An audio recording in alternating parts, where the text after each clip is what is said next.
మనం ఈశోపనిషత్తులో 4వ మంత్రం చూస్తున్నాం. 4వ మంత్రం అర్థం ఏమిటంటే, స్వధామంలోనే స్థిరుడై ఉన్నప్పటికీ దేవాదేవుడు మనస్సు కంటే ఎక్కువ వేగం కలవాడై పరిగెత్తుతూ ఉన్న ఇతరులందరినీ అతిక్రమించగలడు. శక్తిమంతులైన దేవతలు కూడా అతనిని సమీపించలేరు. ఒకే చోట ఉన్నప్పటికీ వాయువుని, వర్షాన్ని సమకూర్చే దేవతలను కూడా నియమిస్తాడు. మహత్వంలో అతడు అందరినీ అతిశయిస్తాడు. అంటే ఈ మంత్రం అర్థం ఏంటంటే, అతన్ని మించినటువంటి మహత్తు కలిగిన వాడు ఎవడూ లేడు అనేది దీని అర్థం. అంటే అతని కంటే వేగంగా పనిచేసేవాడు కానీ, వేగంగా వెళ్ళగలిగేవాడు కానీ, అతన్ని నియంత్రించే వాళ్ళు కూడా ఎవరు లేరు అనేది చెప్తున్నారు. ఎవరైనా సరే అతని చేత నియంత్రించబడే వాళ్ళే కానీ మిగతా అందరూ అతనిని నియంత్రించేవాడు ఎవ్వడూ లేడు, అతనే భగవంతుడు అని చెప్తున్నారు. అందులో మనం ఈ భాష్యం కొంత చదివాం. మిగిలిన భాష్యం, మహర్షులు సురులు కూడా తనను తెలుసుకోలేరని భగవానుడు భగవద్గీతలో 10వ అధ్యాయం 2వ శ్లోకంలో నమే విదుర్ సురగణ, ఇంకా అంతేకాకుండా సురగణ అంటే ఎవరు? దేవతలు. ఇంకా దేవతలే కాదు, దేవతలే తెలుసుకోలేరు అన్నప్పుడు మహర్షులు, సురగణ అంటే మహర్షులు కూడా, సురులు అంటే సాధు లక్షణాలు కలిగిన వాళ్ళు, మంచి లక్షణాలు కలిగిన వాళ్ళు, వీళ్ళందరూ అంటే భక్తులు, వీళ్ళందరూ అన్ని రకాల వాళ్ళు వస్తారు. వాళ్ళే తెలుసుకోవడం కష్టం, కృష్ణుని తెలుసుకోవడం వాళ్ళకే. అలాంటిది దేవతలు మహర్షులే తెలుసుకోవడం కష్టమైనప్పుడు రాక్షసులు, వీళ్ళకి అసలు ఏమర్థం అవుతుంది భగవంతుడి గురించి? అస్సలు తెలియదు. అటువంటప్పుడు భగవంతుని విధానాలను అవగాహన చేసుకోవడానికి కూడా అర్హత లేని అసురుల సంగతి వేరే చెప్పనవసరం లేదు. అసురులు అంటే రాక్షసులు. కాబట్టి వాళ్ళకి అర్హత కలిగిన భక్తులకి, సాధువులకే కనపడడం లేదు, తెలుసుకోలేకపోతున్నారు భగవంతుడి గురించి పూర్తిగా. ఇంకా వాళ్ళు ఏమీ తెలుసుకోలేరు. శ్రీ ఈశోపనిషత్తులోని ఈ 4వ మంత్రం పరమపురుషుడే పరమసత్యం అని స్పష్టంగా చాటుతుంది. పరమపురుషుడే పరమసత్యం. పరమపురుషుడు అంటే దేవాదేవుడు, ఆయనే పరమసత్యం. పరమసత్యం అంటే, సత్యం అంటే ఏమిటి? ఇక్కడ సత్యం అంటే మనం నిజం చెప్పమని అంటాం కదా, అది కాదు ఇక్కడ సత్యం అంటే. ఇక్కడ సత్యం అంటే అర్థం ఏంటంటే, ఉపనిషత్తుల్లో ఎప్పుడు కూడా మార్పు చెందనిది అని అర్థం. అంటే మనం మార్పు చెందుతాం. ఏ విధంగా? బద్ధజీవులం కనుక దేహాలు మారుస్తూ ఉంటాం. రకరకాల స్త్రీ దేహం, పురుషుడి దేహం, తర్వాత జంతువు దేహం, రకరకాలుగా మార్పు. కానీ భగవంతుడు సత్యం అంటే, పరమసత్యం అంటే ఇక ఎన్నటికీ కూడా మార్పు లేకుండా ఉండేది పరమసత్యం. అది కృష్ణుడు, భగవంతుడు, దేవాదేవుడు. ఆయనకి మార్పు లేదు. కానీ మరి మార్పు కనపడుతుంది ఎప్పుడు? ఆయన భౌతిక ప్రపంచంలోకి వచ్చినప్పుడు చిన్నపిల్లవాడిగా కృష్ణుడు ఉన్నట్లు, తర్వాత పెరుగుతున్నట్లుగా ఉన్నట్టు, పెరిగి పెద్దవాడే వివాహం చేసుకున్నట్లు. సాధారణంగా మనకేమనిపిస్తుంది? ఓ, భగవంతుడు కూడా అందరిలాగానే పెరుగుతున్నాడు, పెళ్లి చేసుకున్నాడు. ఇది చూసి అసురులు, నాస్తికులు వీళ్ళందరూ కృష్ణుడు ఏంటో వీళ్ళు దేవాదేవుడని పూజిస్తున్నారు, కానీ ఆయన మామూలు మనిషే, అందరిలాగానే రాజ్యాన్ని పాలించాడు, అందరిలాగానే కృష్ణుడు అనేవాడికి కూడా కామం ఉంది కాబట్టి చాలామంది అమ్మాయిలు వివాహం చేసుకున్నాడు అని అనిపిస్తూ ఉంటుంది. కానీ వాళ్ళకి తెలియని మరొక విషయం ఏంటి? మరి 3 నెలల వయసులోనే పోతనని, అదే చిన్న వయసులో అనేక మంది రాక్షసుల్ని, 10 ఏళ్ల లోపే ఎంతోమంది రాక్షసులను చంపాడు. ఇది మరి సాధారణమైన ఒక జీవుడు చేసే పని కాదు కదా. మరి దాన్ని ఎందుకు పరిగణించరు? ఎందుకంటే అవన్నీ కట్టు కథలు, ఈ భక్తులు తయారు చేసిన కథలు. అవన్నీ కృష్ణుడిని దేవుడిని చేయడం కోసం వాళ్ళు అలాగా రకరకాలుగా రాసుకున్నారు. అంత మాత్రాన కృష్ణుడి దేవుడు ఎలా అవుతాడు? ఈ విధంగా వాళ్ళకి వాళ్ళ యొక్క నాస్తిక వాదాన్ని నిరూపించుకోవడానికి ఏ విధంగా మాట్లాడాలో ఆ విధంగా మాట్లాడతారు. అంతేగాని ఉన్న వాస్తవాన్ని అన్నిటినీ అంగీకరించే స్థితిలో వాళ్ళు ఉండరు. అందుకే వాళ్ళు అసురులు. వాళ్ళు భగవంతుడిని ఎప్పటికీ తెలుసుకోలేరు. కాబట్టి ఈశోపనిషత్తు ఏం చెప్తుంది? పరమపురుషుడే పరమసత్యం అని చెప్తుంది. లేని పక్షంలో ఆయన స్వరూప స్వభావాలను అంత వైవిధ్యంతో వివరించవలసిన అవసరం లేదు. ఆయనే పరమసత్యం కానప్పుడు స్వరూప స్వభావాల గురించి, ఆయనకు లక్షణాలు అంటే ఆయన ఎంత వేగంగా వెళ్ళగలడు, ఎవరెవరిని నియంత్రిస్తాడు, అందరూ ఆయన అధీనంలో ఉన్నారని చెప్పడంలో అవసరమే లేదు. అలా చెప్పవలసిన పని లేదు, ఆయనే అన్నిటికీ మూలం కానట్లయితే. భగవంతునిలోని అంశాలకు భగవంతుని లక్షణాలు అన్నీ ఉన్నప్పటికీ వాటి కర్మక్షేత్రములకు పరిధులు పరిమితాలై ఉంటాయి. భగవంతులైన అంశాలు అంశాలు అంటే ఎవరు? జీవులందరూ. ఈ జీవులందరికీ కూడా భగవంతుని లక్షణాలు కూడా ఉంటాయి. భగవంతుని లక్షణాలు అన్నీ మనకు కూడా ఉంటాయి. కానీ మనం చాలా స్వల్పమైన ఆత్మలం కనుక అన్ని లక్షణాలు ఉన్నా ఆయన చేసినటువంటి అన్ని కార్యాలు మనం చెయ్యలేము. కారణం మన యొక్క శక్తి పరిమాణం స్వల్పం. మన యొక్క శక్తి పరిమాణం చాలా స్వల్పం కాబట్టి భగవంతుడు అనంత కార్యాలు, అనంత లీలలు, అనంతమైన శక్తి కలిగి ఉన్నాడు కాబట్టి అనంతంగా చేయగలడు. కానీ మనం ఆయన లక్షణాలు అన్నీ ఉన్నప్పటికీ కూడా మనం అనంతంగా చేయలేం. అవే కార్యాలు మనం చాలా స్వల్పంగా చేయగలం. అంశాలు ఎప్పుడు పూర్ణ రూపంతో సమానం కావు. అంశాలు మనం ఎప్పుడు కూడా పూర్ణ రూపమైన భగవంతుడితో సమానం కావు. అందుచేత అవి భగవంతుని సంపూర్ణ శక్తిని గ్రహించలేవు. మనం సంపూర్ణంగా ఆయనతో సమానమైతే ఆయనలో ఉన్న శక్తి మనకు కూడా వస్తుంది. కానీ మనం సంపూర్ణంగా ఆయనతో అన్ని విషయాల్లో సమానంగా లేవు కాబట్టి ఆయనకున్న శక్తి మనకి ఎన్నడూ ఉండదు. భగవంతునిలోని అంశాలు అయినప్పటికీ భౌతిక ప్రకృతి ప్రభావం చేత మూఢులు, అజ్ఞానులైన మానవులు ఆయన దివ్యశక్తులను గురించి ఊహించాలనుకుంటారు. కాబట్టి మనం భౌతిక ప్రకృతిలో మూఢులు, అజ్ఞానంగా ఉండి మనం ఆయన యొక్క దివ్యశక్తుల్ని ఊహించి తెలుసుకోవడానికి ప్రయత్నం చేస్తాం. ఓహో, ఇలా ఉండొచ్చా, అలా ఉండొచ్చా అని. మానసిక కల్పనల ద్వారా భగవంతుని వ్యక్తిత్వాన్ని వర్ణించడానికి ప్రయత్నించడం వ్యర్థం అని శ్రీ ఈశోపనిషత్తు అలాంటి వారిని హెచ్చరిస్తుంది. ఈ శ్లోకం అదే అంటే ఈ యొక్క మంత్రం ఏం చెప్తుంది? మనసుతో ఎవరైనా వేగంగా వెళ్ళగలిగితే అంతకంటే వేగంగా భగవంతుడు వెళ్ళగలుగుతాడు అని. కాబట్టి మన యొక్క మనస్సుకి, మన యొక్క బుద్ధికి ఆయన యొక్క దివ్యమైన గుణాలు, ఆయన శక్తియుక్తులు అన్నీ కూడా అర్థం కావు అనేది ఈ 4వ మంత్రం హెచ్చరిస్తుంది. కనుక ఇక్కడ అర్థం చేసుకోవాల్సింది ఏంటి 4వ మంత్రం ద్వారా అంటే, మనం బద్ధజీవులం, అల్పమైన జీవులం, ఒకవేళ ముక్తి పొందినా కూడా భగవంతుణ్ణి పూర్తిగా అర్థం చేసుకోవడం అసంభవం. అది ఇక్కడ మనం అర్థం చేసుకోవాల్సింది. మానసిక కల్పన ద్వారా భగవంతుని నుండి, వేదాల వంటి ప్రామాణిక ఆధారాల నుండి మాత్రమే ఆధ్యాత్మిక తత్వాన్ని గ్రహించడానికి మానవుడు ప్రయత్నించాలి. కాబట్టి భగవంతుడి నుండి అంటే భగవంతుడు ఇచ్చిన భగవద్గీత, ఆయన ఇచ్చిన గ్రంథాలు, ఆయన ఇచ్చినటువంటి వేదాల ద్వారా మనం భగవంతుడి గురించి అర్థం చేసుకోవడానికి ప్రయత్నం చేస్తే కొద్దిగా అర్థమవుతుంది, పూర్తిగా అర్థం కాదు కూడా. సర్వసంపూర్ణ తత్వంలోని ప్రతి అంశకు భగవంతుని ఇచ్ఛానుసారముగా నడుచుకోవడానికి కావలసిన ఒక ప్రత్యేక శక్తి ఇవ్వబడింది. కాబట్టి సర్వసంపూర్ణ తత్వం అంటే భగవంతుడు, ఆయనలోని అంశాలు ఎవరు? మనమందరం కూడా భగవంతుని ఇచ్ఛానుసారంగా నడుచుకోవడానికి అంటే ఆయన కోరిక మేరకు మనం నడుచుకోవడానికి ఒక ప్రత్యేక శక్తి ఇవ్వబడింది. ఎవరికి? జీవులందరికీ, మనందరికి కూడా శక్తులు ఉన్నాయి, మనందరికి కూడా శక్తి ఉంది. ఆ శక్తి ద్వారా ఆయన ఎవరు? భగవంతుడి యొక్క కోరిక మేరకు నడుచుకోవడానికి మనకి శక్తులు ఉన్నాయి. వాటి ద్వారా మనం ఏం చేస్తాం? కొంతమంది చక్కగా పాడితే, కొంతమంది చక్కగా వంట చేస్తే, కొంతమంది చక్కగా ఆయన కీర్తించగలిగితే, ఈ విధంగా మనందరికీ కూడా ఉన్నాయి. ఎందుకు ఇలా విడివిడిగా ఉన్నాయి? ఎందుకంటే మనం అందరం కూడా వేరు వేరు ఆత్మలం, అందరూ ఒకటే పని చేసేలా ఆత్మలం కాదు. ఎప్పుడు? భగవద్ధామంలో ఉన్నప్పుడు, భగవంతుని దగ్గర ఉన్నప్పుడు మనం అందరం ఒకే పని చెయ్యం. కృష్ణుడి కోసం రకరకాల కార్యాలు రకరకాలుగా చేస్తూ ఉంటారు రకరకాల భక్తులు. అదేవిధంగా వైకుంఠంలో కూడా. కాబట్టి మనందరికి కూడా కొన్ని ప్రత్యేక శక్తులు ఉన్నాయి. కానీ ఇప్పుడు అవి ఏమయ్యాయి? ఆ శక్తులన్నీ మాయ చేత కప్పబడి ఉన్నాయి.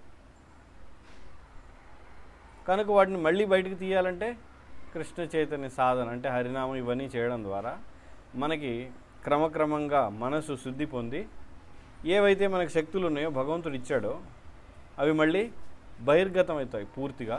అప్పుడు మనం నిజమైన శాంతి, ఆనందం, మన యొక్క అసలైన సహజమైన స్థితిలో అప్పుడు ఉంటాం. అప్పటి వరకు ఉండం. అప్పటి వరకు మనం ఇప్పుడు మాయలోనే ఉండి ఇంద్రియ భోగం పట్ల ఆసక్తి, ఇది చెయ్యాలి, అది తినాలి, ఇలా చెయ్యాలి, ఈ భోగం ఉండాలి, అక్కడ ఇలా ఉండాలి అనే కోరిక మనకుంది కదా. ఆ అంశ తన ప్రత్యేక కార్యాలను మర్చిపోయినట్లయితే అది మాయలో ఉన్నట్లు భావించాలి. మనందరం మన ప్రత్యేక కార్యాలని మర్చిపోయాం, తెలియదు కదా మనకి ఇప్పుడు ఏంటో. మనం మర్చిపోయి నేను ఒక అబ్బాయిని, నేను ఒక స్త్రీని, నాది ఈ దేశం, నేను ఇది చేస్తాను, నాకు ఇంత సంపద, ఇవన్నీ తాత్కాలికమే, అసలైంది మర్చిపోయాం కాబట్టి ఇది భ్రమ. అందుకే ఆరంభం నుండి భగవంతునిచే మనకు నిర్దిష్టమైన పాత్రను జాగ్రత్తగా నిర్వహించమని శ్రీ ఈశోపనిషత్తు మనలను భగవంతునిచే ఏదైతే మనకి నిర్దిష్టమైన పాత్ర ఇవ్వబడిందో దాన్ని నిర్వహించడానికి మనం ప్రయత్నం చేయాలని ఈశోపనిషత్తు హెచ్చరిస్తూ ఉంది. ఏమిటి మనకేం భగవంతుడి ద్వారా ఏం నిర్ణయించబడింది? నిరంతరం ఆయన దాసులం అనేదే మనకి నిర్ణయించబడింది. కాబట్టి దానికోసమే మనం ప్రయత్నించాలి అని ఈశోపనిషత్తు హెచ్చరిస్తూ ఉంది. దీన్ని బట్టి ప్రతి జీవుడు స్వయంగా నిర్వర్తించవలసిన పని ఏదీ లేదని అర్థం కాదు. కాబట్టి ప్రతి జీవుడికి కూడా స్వయంగా నిర్ణయించవలసిన పనేమి లేదు. ఎందుకంటే భగవంతుడే మనకి ఏమేం చేయాలో నిర్ణయించి ఉన్నాడు కాబట్టి మనకే పని లేదు అనే అర్థం తీసుకోకూడదు. ఎందుకని అలా తీసుకోకూడదు? కారణం ఏంటంటే మనకి కొంత స్వేచ్ఛ అనేది ఇచ్చాడుగా భగవంతుడు. ఆ స్వేచ్ఛను ఉపయోగించుకొని మనం పాపం చేయొచ్చు, పుణ్యం చేయొచ్చు, లేదా భక్తి చేయొచ్చు, తిరిగి భగవద్ధామం వెళ్ళొచ్చు, కృష్ణుని ప్రేమించవచ్చు. నిజానికి ఆ స్వేచ్ఛే మనకు లేకపోతే మనం ఇప్పుడు ఏమవుతాం? మనుషులం అయిపోతాం కదా భగవంతుడి చేతిలో. మనకు స్వేచ్ఛ లేనప్పుడు కర్మ ఎలా ఉంటుంది? కర్మ అనుభవించడంలో అర్థం ఏంటి? అర్థమే లేదు. స్వేచ్ఛ ఉంది కాబట్టే కర్మ వస్తుంది. స్వేచ్ఛని ఎవరు దుర్వినియోగం చేస్తారో వాళ్ళు పాపం చేస్తారు. పాపం చేస్తే కష్టాలు వస్తాయి, దుఃఖం వస్తుంది, నరకలోకాలకు వెళ్తారు. అలా కాకుండా స్వేచ్ఛని సద్వినియోగం చేసుకొని పుణ్యకార్యాలు చేస్తే స్వర్గం వెళ్తాడు. ఇవి రెండు కాకుండా భక్తి చేస్తే భగవద్ధామని చేరుకుంటాడు. కాబట్టి మనకి స్వేచ్ఛ అనేది ఉంది. ఆ స్వేచ్ఛను ఉపయోగించుకొని మనం కర్మను తయారు చేసుకుంటున్నాము. ఇది మనం అర్థం చేసుకోవాల్సింది. అతడు భగవంతుని అంశ అవ్వడం వలన ఆ భగవంతుని ఇచ్ఛానుసారంగా అతడు నడుచుకోవలసి ఉంటుంది. ఎవరు? ఈ జీవుడు. మానవుడు సర్వం భగవంతుని ఇచ్చ అని గ్రహించి తన స్వేచ్ఛను వివేకంతో తగిన పద్ధతిలో ఉపయోగించిన పక్షంలో బహిరంగ శక్తి అనే మాయ ప్రభావం వలన తాను కోల్పోయిన తన నిజమైన చైతన్యాన్ని తిరిగి పొందగలుగుతాడు. కాబట్టి ఇప్పుడు చెప్పుకున్నాం కదా స్వేచ్ఛ. ఆ స్వేచ్ఛని మనం సద్వినియోగం చేసుకొని చక్కగా ఉపయోగించుకొని బుద్ధిని అంటే స్వేచ్ఛను వివేకంతో తగిన పద్ధతి అంటే భక్తియుక్త సేవ ద్వారా, అది కూడా భక్తుల ఆధ్వర్యంలో, సాంగత్యంలో, ఆధ్యాత్మిక ఆచార్యుడి ఆధ్వర్యంలో మనం ఎప్పుడైతే సాధన చేస్తామో అప్పుడు ఏమవుతుంది? మన యొక్క పూర్వం ఏదైతే అసలైన చైతన్యం ఉందో అది బహిర్గతం అవుతుంది కదా. అదే కదా చైతన్య మహాప్రభు శిక్షాష్టకంలో చెప్తున్నారు. చేతో దర్పణ మార్జనం. మనసుని శుద్ధి చేసినప్పుడే మన యొక్క అసలైన స్వరూపం అనేది ఏదైతే ఉందో భగవంతుడితో సంబంధం కలిగినటువంటిది బహిర్గతం అవుతుంది. సమస్త శక్తి భగవంతుని నుండే వస్తుంది. అన్ని శక్తులు ఏదైతే సృష్టిలో ఉన్నాయో అన్నీ కూడా మూలం ఎవరు? భగవంతుడే. అందుచేత ప్రతి ప్రత్యేక శక్తిని భగవంతుని సంకల్పాన్ని నెరవేర్చడానికే తప్ప మరొక దానికోసం వినియోగించరాదు. కాబట్టి ఈ శక్తి ఏదైతే సూర్యుడి శక్తి కానీ, విద్యుత్ శక్తి కానీ, ప్రతి శక్తి కూడా భగవంతుడి యొక్క కోరికను నెరవేర్చడానికి. ఏంటి ఆయన కోరిక? మనం నిత్యదాసులుగా ఉండాలి ఆయనకి. అది ఇక్కడ ఎందుకు ఉండాలి? భగవంతుడు ఎందుకు మనందరం ఆయన సేవకులు అవ్వాలనుకుంటున్నాడు? అలా చేస్తే మనకు ఆనందం ఉంటుంది కాబట్టి అందులో మన యొక్క మేలు శ్రేయస్సు కోరే ఆయన ఆలోచిస్తున్నాడు. మనం ఆయన దాసులుగా ఉండాలి. మనం అలా ఉంటేనే ఆనందంగా ఉంటాం. వేరే విధంగా ఉంటే ఆనందంగా లేము, ఉండలేము. అది భగవంతుడు తెలుసు కాబట్టి సరే నీవు ఇది చేస్తే నీకు మంచిది అని చెప్తున్నాడు. ఎలాగంటే ఒక తండ్రి ఏం ఆశిస్తాడు? పిల్లలందరూ కూడా తన మాట వినాలి. ఎందుకు వినాలి? ఎందుకంటే అతనికి అనుభవం ఉంది. ఎలా ఉంటే సుఖంగా ఆనందంగా ఉండగలడో ఆయనకి తెలుసు కాబట్టి పిల్లలందరూ అతన్ని అనుసరించాలని అనుకుంటాడు. కానీ ఏదో స్వార్థం కాదు. నేను పెద్దవాడిని, నాకు వీళ్ళందరూ సేవకులు అయిపోవాలి, వీళ్ళ యొక్క సేవ ద్వారా నేను సుఖంగా ఉంటాను అనేటువంటి స్వార్థం అక్కడ లేదు. బహుశా భౌతిక సంసారం ఉండొచ్చా కానీ కృష్ణుడి దగ్గర అయితే అది లేదు.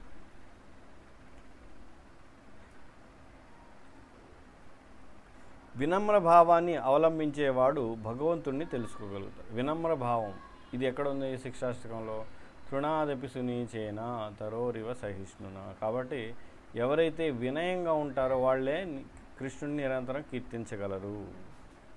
అలా వినయభావం లేకుండా కృష్ణుని నిరంతరం కీర్తించడం జరగదు. నిరంతరం ఎవరైతే కీర్తించలేరో, స్మరించలేరో వాళ్ళు మాయలో ఉండే అవకాశం ఎక్కువ. మాయలో ఖచ్చితంగా ఉంటారు. నిరంతరం భగవంతుని గుర్తించకపోతే ఏ క్షణమైతే మనం భగవంతుని మర్చిపోతాం అప్పుడు ఎక్కడ ఉన్నట్లు? మాయలో ఉన్నట్లుగా. కాబట్టి మరి నిరంతరం కీర్తించే దశకు వెళ్ళాలంటే మనం వినయం కావాలి. వినయం కావాలంటే అహంకారం ఏమాత్రం ఉండకూడదు. నేను నాది అనే అహంకారం, నేను ఇది, నేను అది, నేను ఇలా చేస్తాను, నేను అది చేయగలను అనే అహంకారం ఉంటే మనం నిరంతరం కృష్ణుని కీర్తించే స్థితిలో ఉండము.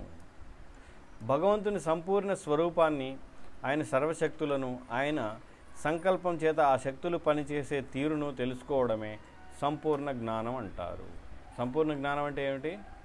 భగవంతుడి యొక్క సంపూర్ణ రూపం, స్వరూపం, ఆయన యొక్క శక్తులు, ఆయన యొక్క కోరిక, సంకల్పం చేత ఈ శక్తులు ఎలా పనిచేస్తాయో తెలుసుకోవడమే సంపూర్ణ జ్ఞానం. దేనికి? భగవంతుడికి సంబంధించి.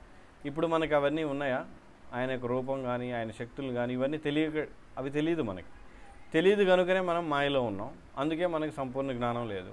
సంపూర్ణ జ్ఞానం లేదు కనుక మాయలో ఉండి, భ్రమలో ఉండి, అనేక సంసారిక దుఃఖాలను అనుభవిస్తూ, సాంసారిక సుఖాలను కూడా అనుభవిస్తూ, భ్రమలో ఉంటూ, ఇదే నేను శాశ్వతం అని, ఇక్కడే అంటే ఈ స్థితే శాశ్వతం అనే భ్రమలో మనం కొనసాగుతూ ఉన్నాం.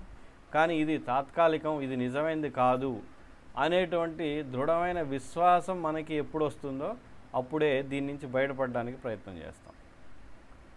ఇప్పుడు మనం ఒకవైపు భక్తి చేస్తున్నా, నామం చేస్తున్నా, మనకు ఏ విశ్వాసం ఉందో తెలుసా? ఉంది, ఖచ్చితంగా ఉంది. ఏంటంటే, ఓకే నేను భక్తి చేస్తాను, కానీ మా పిల్లలు, మా భార్య, భర్త లేదా వీళ్ళందరూ కూడా నాకు కావాలి, వీళ్ళందరితో నేను సుఖంగా ఉండడానికి కూడా ప్రయత్నం చేస్తాను అనేటువంటి ధోరణి మనందరికీ ఉంది. లేదని ఎవ్వరు చెప్పడానికి వీల్లేదు.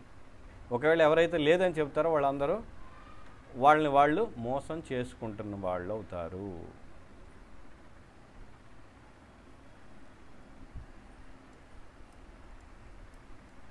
ఈ విషయాలన్నీ సర్వ ఉపనిషత్తులకు సారభూతమైన భగవద్గీతలో భగవంతుడే స్వయంగా వివరించాడు. ఏవైతే ఇవి ఇక్కడ మనం చెప్పుకుంటున్నామో, భగవంతుడి యొక్క స్వరూపం, ఆయన యొక్క శక్తులు, ఆయన శక్తుల ఆధారంగా ఆయన ఏ విధంగా ఆయన సంకల్పం చేత శక్తులు ఎలా పనిచేస్తూ ఉంటాయి సంకల్పం ద్వారా అనేవి మనకి అన్ని ఉపనిషత్తుల సారమైన భగవద్గీతలో కృష్ణుడు 18 అధ్యాయాల్లో చెప్పాడు. అది సారం. ఎవరైతే భగవద్గీతను పూర్తిగా అర్థం చేసుకోగలిగితే శుద్ధ భక్తుడు అయిపోవడం చాలా సులభం. ఎందుకంటే భగవద్గీతలో లేని అంశం అంటూ లేదు, అన్నీ ఉన్నాయి. భక్తి ఎలా చేయాలి, భక్తిలోని దశలు రకరకాలుగా ఇక అన్నీ ఉన్నాయి అక్కడ. కాకపోతే అవన్నీ కూడా చాలా సంక్షిప్తంగా వివరించబడ్డాయి. అందుకే దాన్ని బాగా విపులంగా వివరించబడిన గ్రంథం ఏంటి? భాగవతం. ఇంకా భాగవతాన్ని ఆచరించి చూపించిన గ్రంథం ఏమిటి? చైతన్య చరితామృతం. కాబట్టి అందుకే మనకి చైతన్య చరితామృతం చాలా ముఖ్యమైనది గౌడీయ వైష్ణవులకు. కారణం ఏంటంటే, మనం ఎటువంటి స్థాయి, ఏ స్థాయిలో భక్తి చేయాలి అనేది చైతన్య చరితామృతంలో ఉంది. ఎటువంటిది? విరహంతో, కృష్ణుడి పట్ల విరహంలో భక్తి చేయాలి అని చైతన్య మహాప్రభు అటువంటి భక్తిని చేసి అటువంటి దివ్యమైన ఆనందాన్ని, విప్రలంబ మహాభావాన్ని అనుభవించి మనకు చూపించారు చైతన్య చరితామృతంలో. దానికి సంబంధించిన వివరణ అంతా ఉంది. అది దీంతో 4వ మంత్రం అయిపోయింది. హరే కృష్ణ. ఎవరికైనా ఏమైనా ప్రశ్నలు ఉంటే అడగచ్చు. హరే కృష్ణ. ప్రశ్నలు లేకపోతే మరి ముగిద్దాం. ఓకే, సరే అయితే శ్రీ ఈశోపనిషత్ కీ జై, శ్రీల ప్రభుపాద కీ జై.